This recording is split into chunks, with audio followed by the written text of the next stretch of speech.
हस अंगना दुआरी। कैसे रहिबो बेटी बहिनी हमन भारी।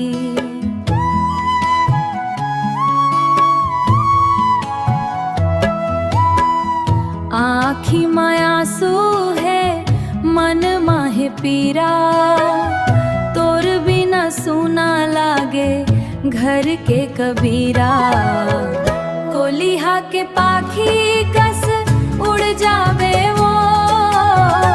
माया है के डोरीला तोड़ जावे वो। कोलिहा के पाखी कस उड़ जावे वो। माया है के डोरीला तोड़ जावे वो।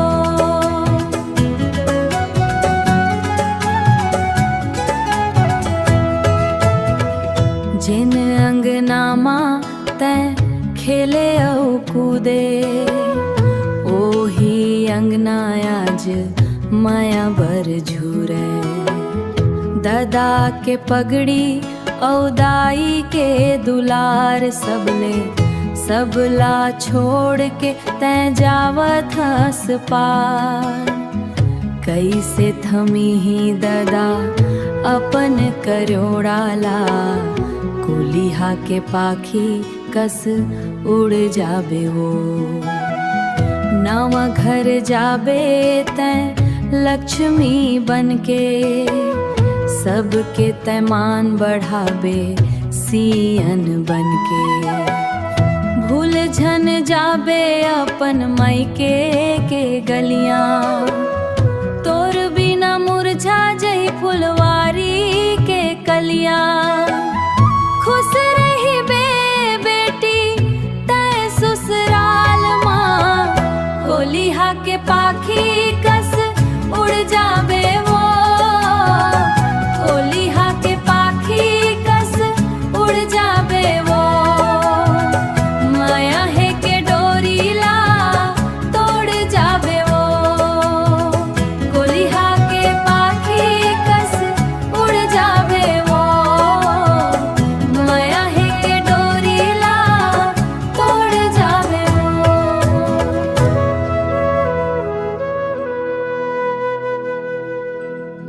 छोड़ के तैं जावत हंस अपन घर अंगना।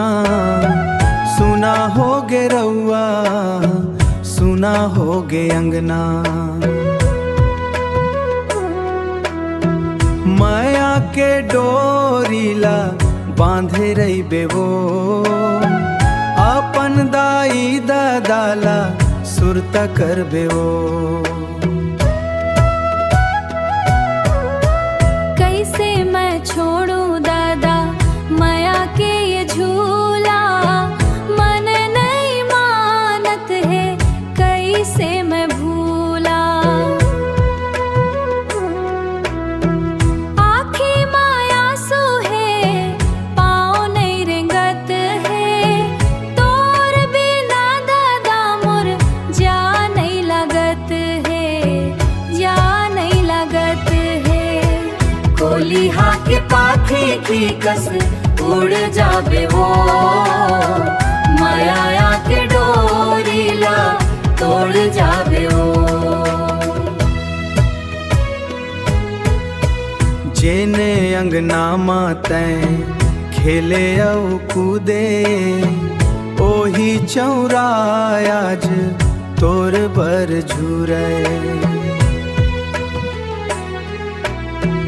बहिनी रोवत भाई हाँ खड़ा है। दादा के मन आज भारी गढ़ा है। भारी गढ़ा है। भैया रे झन रोबे दाईला संभावे। मोर बिना घर के तैं सुध बुध राखबे। तुलसी के दियाला रोज तैं जलावेला। झन तैं भुलावे अपने ये बहिनीला। झन तैं भुलावे। कोलिहा के पाखी की कस उड़ जाबे वो। मोर तामा राखबे मोर मई जाबे माँ हारे मई जाबे माँ खुश रही बे बेटी तै ससुराल माँ